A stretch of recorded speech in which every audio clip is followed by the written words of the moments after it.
Hey y'all, hey, what is up? I hope everybody is doing well.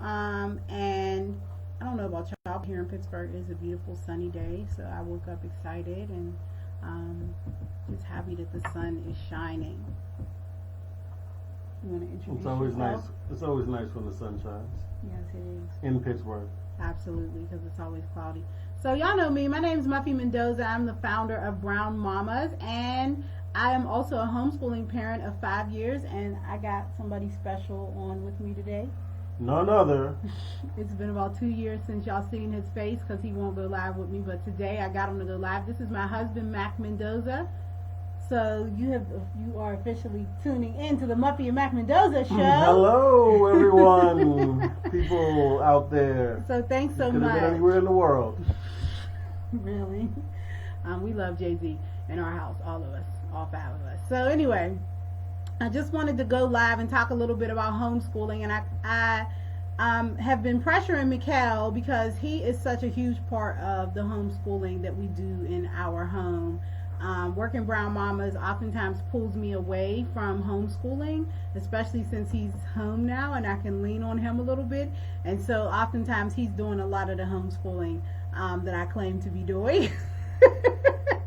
But it's his turn. Like, it's your turn, right? Because I was doing it for a long time by myself. So now we're doing it together. But he is our math teacher. He teaches all the math and me. As soon as I hear numbers, it goes wah, wah, wah, wah. So he does all of the math teaching. So I wanted to bring him in a little bit because I know that people have questions about teaching in particular. And we do a combination of homeschooling, deschooling, unschooling, whatever works for whatever kid in our household. So if you have questions, you can post them and we'll try our best to answer. But the first thing I wanted to happen is just for Mikhail and I to talk a little bit about our homeschooling experience, because I realize that a lot of the parents are, hey Jasmine, thanks for tuning in. Hey Lita, thanks for tuning in. A lot of parents are experiencing anxiety around homeschooling their kids. And I mean, I think that's very normal. I would definitely say the first few years of homeschooling, I experienced a lot of anxiety. Mikhail, Oh yeah. It was tough. But you try your best. It's the only thing you can do. So. Absolutely. I can definitely say that everything you're feeling right now is very, very normal. Especially for first-time homeschoolers. You're not used to being at home with your kids in the house all day. You're certainly not used to the expectation to educate them. And I feel like parents, because we are parents, oftentimes our expectations around educating our kids are even higher than the expectations that teachers have at school, because we know our kids are smart, we know our kids are capable, and so we push them even more than they might normally be pushed in regular school. So I wanted to just take this time to talk a little bit about our experience and kind of how we've gotten to the point where we are now, which is, I'm gonna be honest, like, we don't have a plan every day, but we have some key resources, and we also have, I think, or I guess I would call it, we've also gotten into a flow to where we don't necessarily need to have a daily schedule as much as it is that we need to constantly be checking in with our core values. How do you feel about that, Mikhail?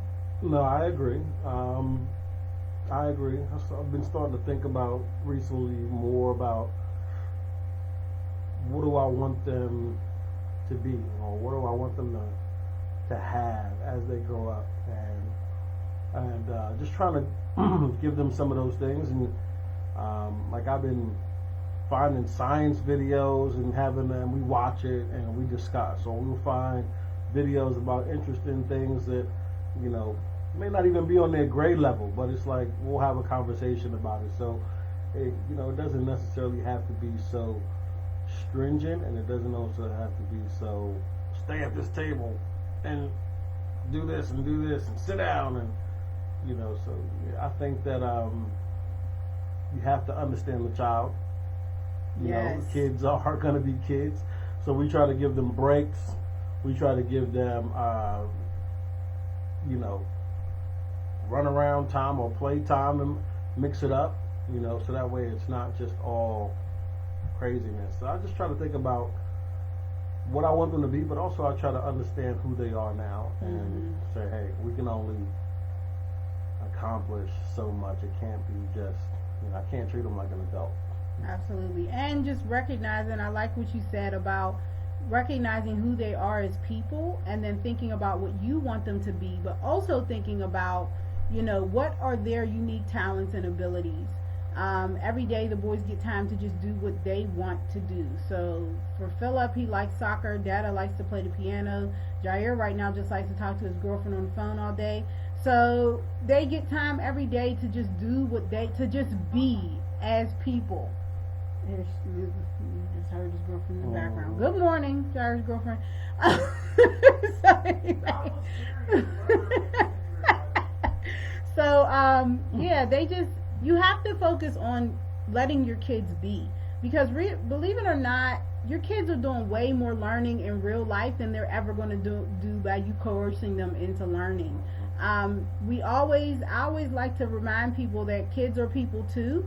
And so, like right now, if you're tuning into this video, you're tuning in because you want to tune in. You're going to take something away from it because you want to take something away from it.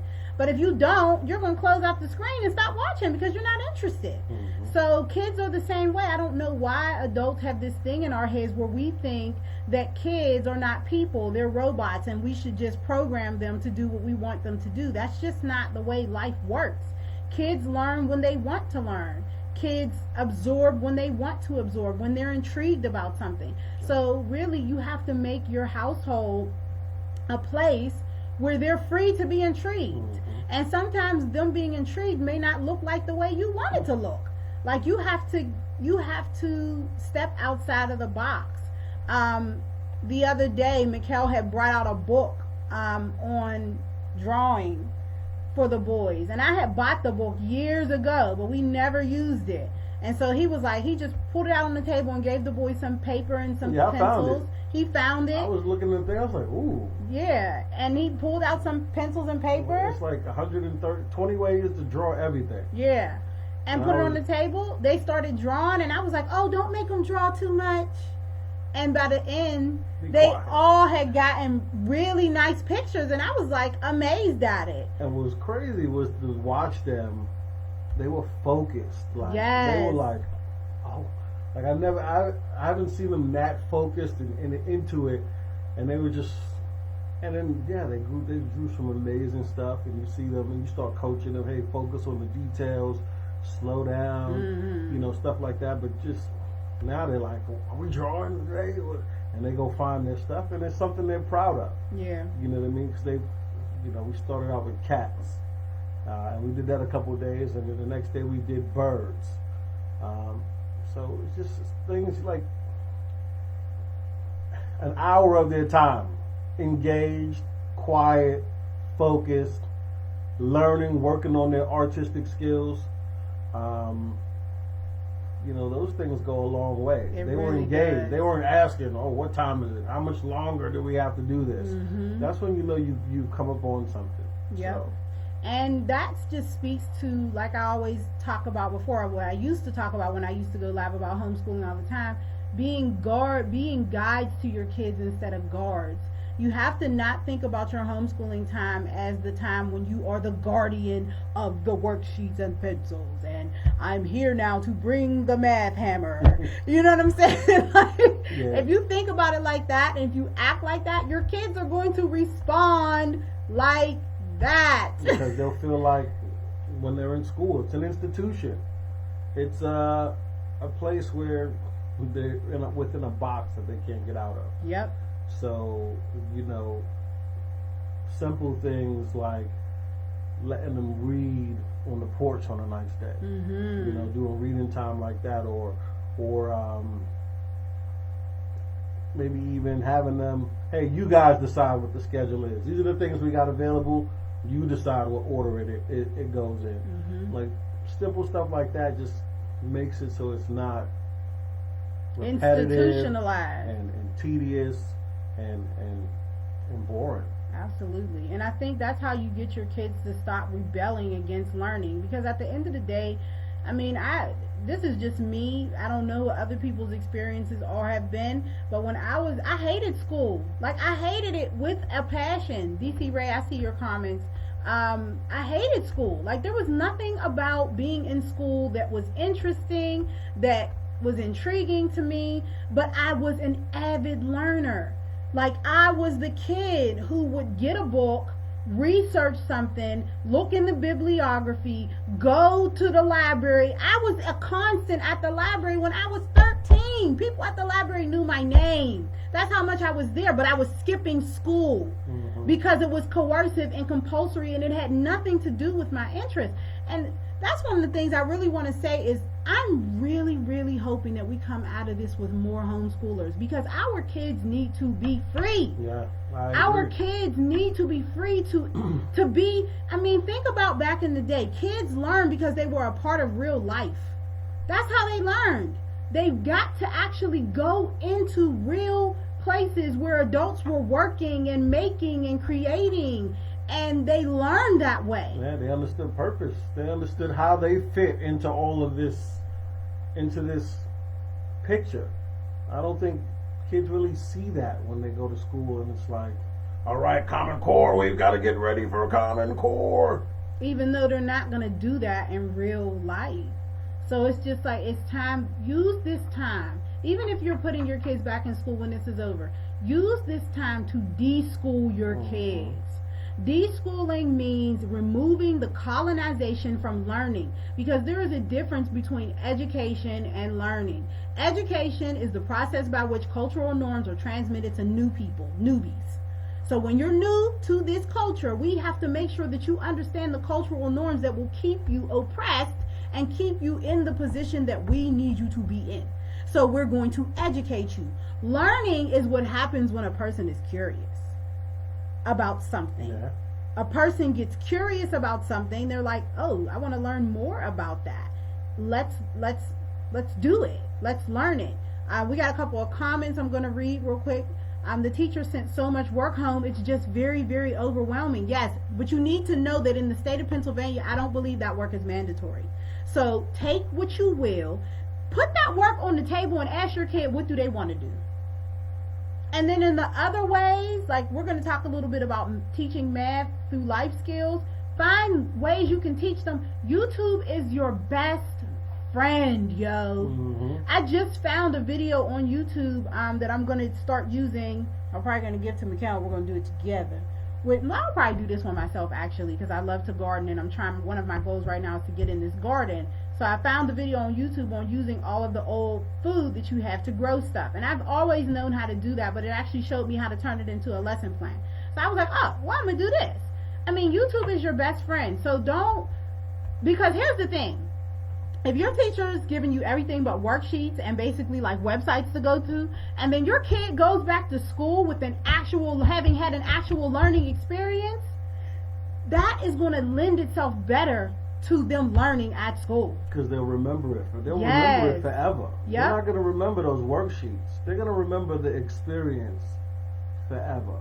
And what's cool, I think I was just, I was being old yesterday when I was like, I wish I had YouTube when I was growing up. Right? Because you can have something, you can take something and go research it and be like, they'll give you all these, and there's somebody out there who's turned this corny, tedious, boring lesson into something interesting. Yes. And you're like, oh. And, you know, I even me sometimes, I'm like, when I first started, I was like, oh, I don't remember. This 5th grade math is killing me. I don't even remember how to do this. But then I started going on the YouTube, and I'm like, oh, okay. This is how they did it, and now we can both watch it, and now I can explain it. And it's just so much easier to them to see it visually explained in front of them and made a little interesting, and then now I can understand it as well, and then provide support and context when they're doing the work as well. So now I'm not feeling like an old school, like this new math is crazy, or this, you know what I mean? So. And then the beautiful thing about that is your kid is seeing your eyes light up when you learn something new. So it's like you're putting yourself in a position of also being a student of life, which is what learning is really all about. and your kids seeing you learn makes them want to learn. And even if they don't want to learn it necessarily, them seeing you learn lets them know that you learn at every stage of life. Dana said, I surprise myself. As someone who works at a school, I have taken the hands-off approach. Congratulations, Dana. I have allowed my daughter the opportunity to choose what she wants to do and when, and that way she enjoys doing her work because I am not forcing her.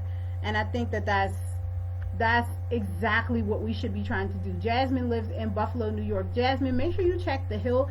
HLDSA.org can tell you what the laws are on homeschooling, and then you should also go to the Department of Education's website to find out if there's mandatory, if the work that they're giving you to do is mandatory or not. Because a lot of schools are already canceling through the school year. If they've already canceled through the school year, then you're not required to do that work. Oh yeah, Leah said, I believe they are canceling the 180-day requirement in public schools. They are. Yes, Leah, we talked about that last night. Hopefully that will alleviate a lot of stress for parents. Put those busy work packets away and explore the interests and loves of your kids. Absolutely. Yeah, stoke the flames, man. Find out what they're passionate about. Find out what they like. Give them variety. Give them options. And I'm a YouTuber, so you can go to my YouTube channel, Muffy Mendoza on YouTube. But there are a ton of YouTubers. I really recommend moms to listen to Akila Richards, Samora Kamari, who else? Ama Mazusa. These are all people who've been homeschooling for decades, years, and they have tons of resources, and they also can just help you get your mind right. There are a ton of homeschooling podcasters out there. Cleverly Changing is one of my favorite ones by Elle Cole. You have Mahogany Momology. There's another, what's the other one? Akila S. Richards, what's her podcast? Fear of the Free Child. There are a ton of podcasts out there that can really help you to get yourself together just in terms of how you're thinking about teaching your kids moving forward. And if you have relatives that are teaching, so maybe you're working and you have relatives that are in charge of teaching your kids, try to alleviate some of the stress from them by sharing these resources with them, and also letting them know that you're supporting them 100% in guiding your children, and it's not necessary that they get all of this work done in a 24-hour period. So definitely do that. And also don't forget about Brown Mama's Guide to Deschooling, Brown Mama's 20-day guide to deschooling. I have a guide on my website, brownmamas.com, where you can purchase the guide for $9 and work through it for the next 20 days with your kids. And it's really going to help you to be patient with yourself and also give you some time to detox. Because a lot of us parents, we are in the same place as our kids in terms of education. We are worn out from working. We ourselves have not picked up. If you as a woman, as a man, have not picked up a good book in years, why do you expect that you're going to be able to get your kid to do it? Yeah, so think about your own learning processes. Like, Mikkel, can you speak to anything that you've learned or been able? Mikkel loves chess. He's dived back into that since being home. Yes, I do get my study on, and I play all the time. I got about 8 games going on right now against people across the world. But yes, I study. I get it. I read books on chess. It's just something that I taught myself when I was 11 or 12 years old, and I've gone through times where I wasn't playing, but over the last 5 years I've gotten back into it. Ever since we started the homeschooling journey, I got back into playing chess a lot, and it's one of my favorite things to do. It's just relaxing. It's competitive. It's challenging. It helps me with problem solving and strategy. And my boys play. And they love to play. Which excites me because they I didn't start till 12, 13. They started since they were 7 or 8. Yep. So, but chess helps. Chess is all of these things that are like analogous to life in terms of the lessons, the things that they go through, the process of solving problems. All these things help your children, prepare for life when they leave your home. So those are the things that I enjoy. But yeah, just wanting to be, find yourself. True. Free yourself first. Find yourself. My thing is chess, but your thing could be something else. Something that may rub off onto your child. Mm-hmm. Like my kids love playing chess, so it's the same thing. Find yourself, find your kids, and you'll see. I really think people should take this time and get to know themselves, get to know their kids, and focus on the positive side of this. You get to spend time with your kids, see them on a daily basis. Yeah, there's going to be times where every day they're going to drive you crazy. They're going to stay in the kitchen. Our kids have a break shit once a day minimum. But it's like when they were babies, man. All that stuff. And you miss it, right? Yes. Just enjoy it. Enjoy it. I think hopefully there will be more people that come out of this homeschooling because it is a lifestyle change that is liberating. It's totally different. You're not focused on memorizing stuff for some state test. People, and you're focused on really just nurturing your child. And you get to mold them. Right now, you get to mold them instead of the school system saying this is the way we're going to mold these kids. You get to do that. Absolutely. And it's a responsibility, but it's a great responsibility to have. It's a seed worth planting. Yeah. Lita said, I'm having trouble finding out what he's really interested in. I'm guessing you're talking about the 9 or 10-year-old you have, Lita. I don't want to be too structured or tough about it, so I've been doing 3 subjects a day, 2 of his choosing. It's going, but I don't want to stress either of us out. I would say if you feel stressed about it, then don't do anything. Or not to say nothing at all, but what games can you play with him? Scavenger hunts, the weather is nice. There are websites, and I posted one in the Corona Schoolers group, Lita Scott. They have tons of scavenger hunts. Scavenger hunts is a great way for your kids to learn and have fun at the same time. Yeah. Board games. Mm-hmm. Let them research a top. Ask him what he wants to learn about. Mm-hmm. If he says crayons, all right, let's find some YouTube videos on crayons and watch them together real quick. And then if he doesn't want to write, have him do a verbal presentation. One of my good friend's daughter is dyslexic, so instead of her writing things out, she'll have her research the information, and then she just presents it to her mom, and her mom records it. Yeah, and schedule time for even discovery. Yes. Hey, you got 30 minutes to go discover find whatever. some interesting stuff online. And if you find anything that you really like or you want to learn more about, they would let you know, and you can start doing your own research to help them with continuing to learn. Mm-hmm. So, if you're at a crossroads and you're not sure, schedule time within the day as a part of just to discover. Go explore. And also, don't be afraid of video games. Like, I hate video games. I'm just keeping it 100. I don't hate them. I just they make me cringe on the inside a little bit. But when we were playing Taboo the other day, and they basically locked us out because all the clues they were giving them were about video games to get the answers, and we ain't know none of them. They talk video game language. Yeah, they talk their own language. So video games are not a bad thing. Kids are learning tons of stuff through video games. Not to mention the fact that our future is technology driven. And in a book that I had read, I can't remember what it was, but it was talking about digital natives and digital, what was the other word? Foreigners or aliens or something like that. The kids being the digital natives, the adults being the digital foreigners. And it was talking about how kids basically, they are building the future through technology because they are natives to this technology. And the very things that we do as parents, we wake up, we check our email, we get online to do our work. Our kids are just mimicking us, but they're doing it better than we're doing it because they're natives to the land.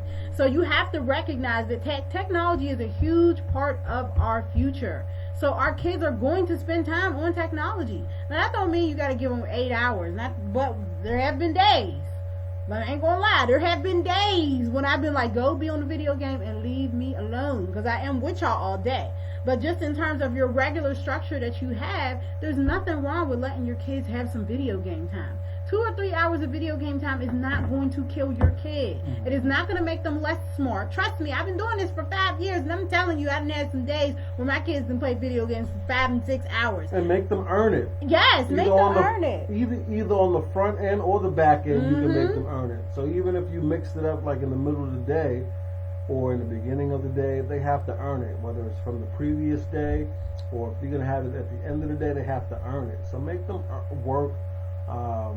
Earn it, and then also the delayed what is it called, delayed gratification. So those are all learning lessons where it's not just because you want it now don't mean you're going to get it now. And you know, we gotta put that into our kids too. You know, instant gratification is a killer these days. So a killer is the word for it too. So you know, you gotta be smart with it. Know what they want and use them. We are supposed to manipulate our children. I mean, it's the reality. The people that you grow up with that love you the most are the people who's supposed to manipulate you because they have your best intentions in mind. And what you don't want is your children being manipulated by the people who don't have the best intentions. So if you molding them, you know, if you know what their keys are, you can manipulate them to a positive outcome because you love them. So there's nothing wrong with that. You know, we just don't want the other people doing the interior decorating in our kids' lives. I love that. That's actually a quote that we need to put down. We don't want the other people doing the interior decorating in our kids' minds. And I think that that's so important because just, you know, our kids are our future. So if we're allowing other people who don't necessarily knowingly or unknowingly have our best interest as a people, as a community, as a family in mind, and we're allowing them to shape and mold the minds of our children, we have to consider what the implications of that are in future in terms of determining new realities for Black people. Yes, like Mikkel said, using the things that they like, the things that they want, in order to help them to recognize the real substantive value of their lives. And kids are going to have a hard time with that because they're not necessarily future focused until a little bit older. And even when they're older, I got an 18-year-old, and I still don't think he's thinking much about the future. Maybe he's thinking about next week, but 5 years, 10 years from now, he's definitely not on that wavelength. And what they like is a good anchor point. And just to piggyback off that, it's a good anchor point. All right, I know what you like. I know what you're interested in. Well, use that as an anchor point to help them explore other stuff. All right, well, if you want to get more of this, video game time, for example, you know, let's take a look at let's add some other things that we can be exploring, or let's do this exploring thing and figure out what else they like. Because you'd be surprised. There's been times we thought they only like video games. But guess what? Then you got chess pop up. Then you like drawing pop up. Then we got one kid playing piano. Then we got another playing soccer. One year, you know, wants to play soccer. So, you know, you have to use those things for them as an anchor point for them to explore other things. And there's all kinds of tools out there for video games. I just mentioned to Lita, who was talking about, Lita said, so far we've been doing the Lego calendar. I love that Lego calendar. And he's interested in music, so I play a lot of YouTube videos with instruments. He plays video games well and often. I'm trying to get him to apply the skills he develops in his games with regular life. And I started letting him use my Chromebook to learn typing and how to use a computer. Also, one of the things I want to point out in terms of kids and regular life, your kids don't live a regular life. They live a kid's life. They're not going to live regular life until they get much older. So we need to not necessarily, a lot of times, and I know when I started homeschooling my kids, I was just expecting that I would homeschool them and they would turn into baby Einsteins and have a business by the time they're 15. That's not realistic. And most of the time when you see those parents that my baby got a business at 15, no, you got a business at 15. Your 15-year-old don't give a damn about that business. You're running the business. They're being the face of the business. And they might be doing a couple of things that they like. I ain't mad at you, make your coins. But at the end of the day, them kids ain't worried about that damn business. They're just not all that interested. And if they are, then it's because you have a kid who has a special mind for business. But every kid does not have a mind for business. Some kids got a mind for music. Some kids got a mind for eating dirt. Or drawing, or being artistic whatever. and creative. The kids are people too. Every kid is not going to be the same. So we can't necessarily expect our kids, children, people with lesser experiences to be acting like adults and be, putting out outcomes that are adultish, because they are kids. And even when they're in school, they are absorbing information in a childlike manner. They're not looking at algebra or addition saying, I can't wait to use this in accounting. They're saying 1 + 1 = 2. All right, how much money can I get to go to the corner store? This is what kids do. I think oftentimes education and what Akila calls schoolishness makes us think that we have kids that are supposed to act like adults. They're not. They're not adults. They are kids. Allow them the time to be children. They deserve it. Okay. So any tips on math, honey? My recommendation really is you can do research and find and figure out what your child is supposed to be learning in their grade.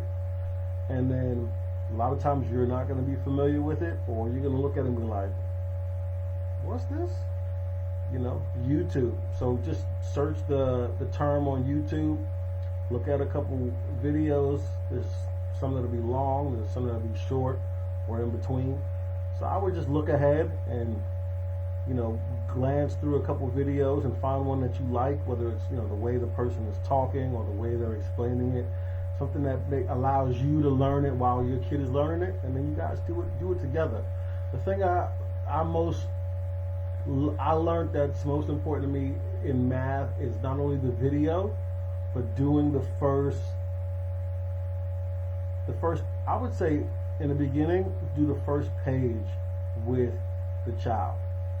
So, we're going to do this first page together, and then the second page is the same type of problems with different numbers. So, and we do it together. So that way they get the process. Okay, so what's the first thing we do? So every time you go through, now that they're starting to memorize the processes. All right, this is what I do first. This is what I do second. This is what I do third. And you walk them through, and we just keep on going. We do the first 7, 8 problems together. And by the time we finish that first page and I give them the second page, they know what to do now. So, I think a lot of math is doing together first. We do it together first. We learn it together. We do it together. We do 8 to 10 problems together. And then by that time, you can let them go and go swim on their own. And I want to point out too, one of the best places to learn math and science at is in the kitchen. Like, our kids can really, if we let them, they can cook a whole meal, because they cook all the time. They cook without supervision or asking sometimes. And leave a mess. And leave a big ass mess. But if you're looking to teach fractions, even variables, you can teach that in the kitchen. Chemistry, I did, when my oldest son first came home from to school, I did his whole chemistry curriculum. I bought a chemistry curriculum, which was only $20, on chemistry in the kitchen, and that's how he learned chemistry. And it was interesting because when he went back to school, he knew it better than the other kids because he learned it in real life. So teaching fractions in the kitchen, teaching how things interact. There are so many books and websites out there that can help you teach through cooking.